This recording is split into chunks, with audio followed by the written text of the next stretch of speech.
Hey. How you doing? This set is dedicated to my friend Mike. It's his birthday, so happy birthday, Mike. Happy birthday, Mike! He left. Happy birthday. Hopefully it's being video. I want to take care of some business before I get done the party. How do I stop this? You're good. Okay. My YouTube channel is The Blind Friend. So make sure you check it out. Make sure you hit subscribe.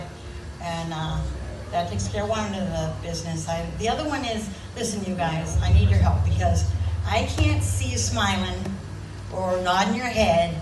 I have to hear the laughter, clap, and okay? Yeah. All right, now we can party, okay? Yeah. Thank you. I know I'm probably older than everybody in this place. Nope. And I've been working on my bucket list.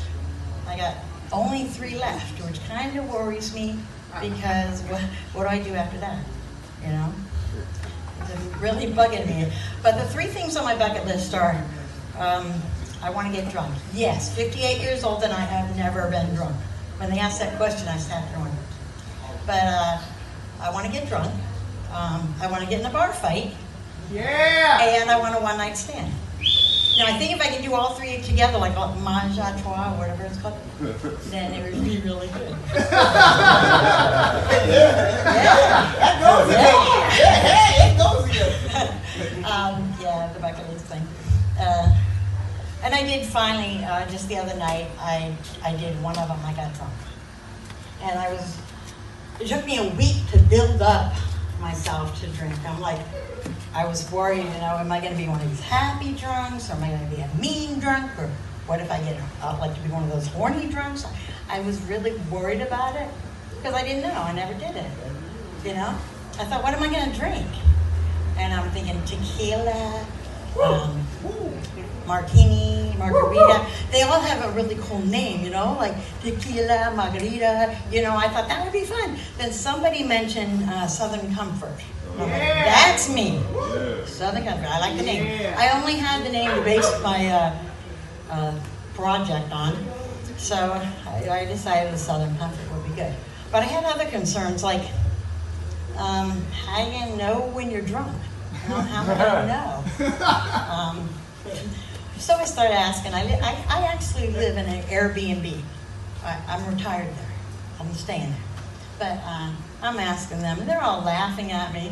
And I got to trust some of them, so I'm like, what's going to happen? How am I going to know when I'm drunk? And one of the guys says, well, your nose might tickle a little bit. And I'm like, oh, okay. You'll know. They have you'll know. So I drank 1 drink. And man, it burned, it sucked, it tasted like crap. I was like, I knew I was starting to get drunk when the second one tasted like apple juice, It just right down, There goes the nose. And I started spitting, and I thought, what the hell? Every time I talked, I was spitting. And does that happen to you guys? I'm like, that's weird. But they're all like, yeah, it's okay. I'm like, really? I'm spitting. But so I was really getting drunk, and I knew it. Fuck yeah. I didn't realize, and I wasn't mean, and I wasn't stupid. I had a good time. I didn't realize how drunk I was, though, until I stood up. Now, I have dealt all my life with being blind and having depth perception problems and balance and all that shit, right? But when I got up, it was like multiplied by 10. The floor was 3 feet away from me, and I'm like, I kept hitting. My whole balance was off. It was crazy. My cane didn't do any good. It didn't help. It was but I had a great time. So that's with that. But everybody should have a blind friend. That's one of my reasons for doing this, is because I want blind people to see that, they're that's okay. It's normal. It's funny. And I want sighted people to know that we are not weirdos. We're okay, because sighted people are awkward around us. They're gonna catch it or something. So that's why I do comedy about it. And there's a lot of perks to having a blind friend. I mean, you can, of course, the parking. You get in the front of the line at the airport or Walt Disney or anywhere, you know. But the best part, I think, about having a blind friend is that, well, we're amazing, but the stories. You will never be bored if you have a blind friend. I mean, I got some crazy stories. I had the neighbor's cat for like 4 days, thinking it was my cat. It felt the same, it purred the same. And they came over and they're like, when are you getting our cat back? You know, I'm sorry. One time I beat the neighbor kid, I'm spanking the neighbor kid, and he's laughing, so I'm getting madder, and I'm spanking harder. My son was like 3 feet away, standing still, not moving, you know. He said I'm like a raptor, you know, those dinosaurs, and if he stays still, I won't see him. And the kids got to know that. I got 4 kids. I felt so bad for the neighborhood kid, but you know, my favorite story though is the kids. Like I said, I had 4. They were about 14, 12, and maybe 7 and 5. And I worked hard. I was a single mom, and like older ones, they drew me a bath, and I relaxed in it for hours, and it felt so good. And I was all happy that they did that. They appreciated me. And the next morning, I'm going to the grocery store, and I got the 7-year-old on one hand, and the 5-year-old. I have 3 boys and a daughter. The 5-year-old was a girl. I got her on the other hand. And we walked to the store. As we're going in the entrance, they're pulling me back, and they're like, "Mom, we can't go in here." So I look at the 7-year-old and I said, "Knock it off, Andrew. Why can't we go in there?" And he said real fast, he goes, "Because you're purple." Oh, no. And the 5-year-old little girl says, "She's not purple, Andrew, she's violet." And I was like, "What?" The guy behind me says, "Yes, ma'am, you are violet." And I like just walked home really fast. You know, we got home. I was so pissed off because the older boys and the little ones did not snitch. They were really good. They did not snitch on their brothers. But when I got home, they told me they put purple Kool-Aid in my bath water that night before. Let me tell you, that shit stains bad. I still have places that are purple. Yeah. That's a true story. That's a true story. Yeah. My most embarrassing story is happened at the beach.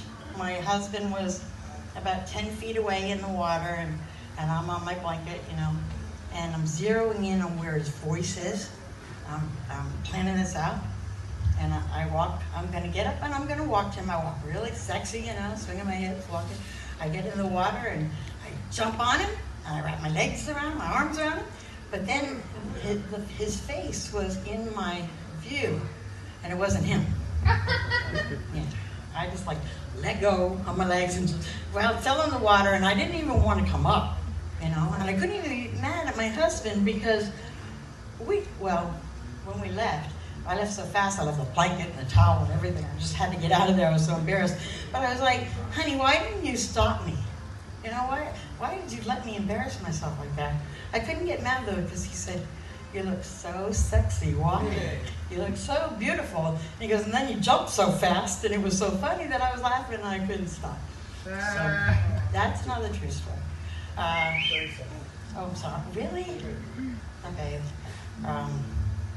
Shit. All right. The last story.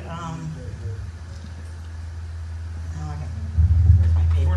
I'm gonna mess my 30 seconds up just thinking.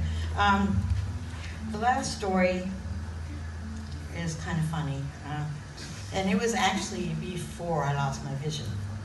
I had the 10 at that time. They were 10 and like 11 or 9. They were anyway. I had the oldest one in the front seat. In the back seat was the 10-year-old. I'm driving down in my van. I'm driving down the road. Like I said, I was a single mom, raising boys. I glance in the back seat, and Danny's jerking off. Oh, no. And I'm like, holy shit, what do I say? I don't want to ruin him for life, you know? I'm like, oh my God. So all I could think of to say was, I'm like, "Danny?" And he goes, "Just don't worry about it." And he didn't even miss a stroke. You know? I was like, holy shit. Yeah. It's bad because I tell this story. But my son in the front seat just turns around and says, "Hey, Danny, you can't beat off going down the highway." And Danny just stopped, and I was like, cool, I skated by that one. You know? Thank you, everybody. Okay, somebody asked me to give him a shout out. Yeah. So fuck you, Jake. I love you. Hey.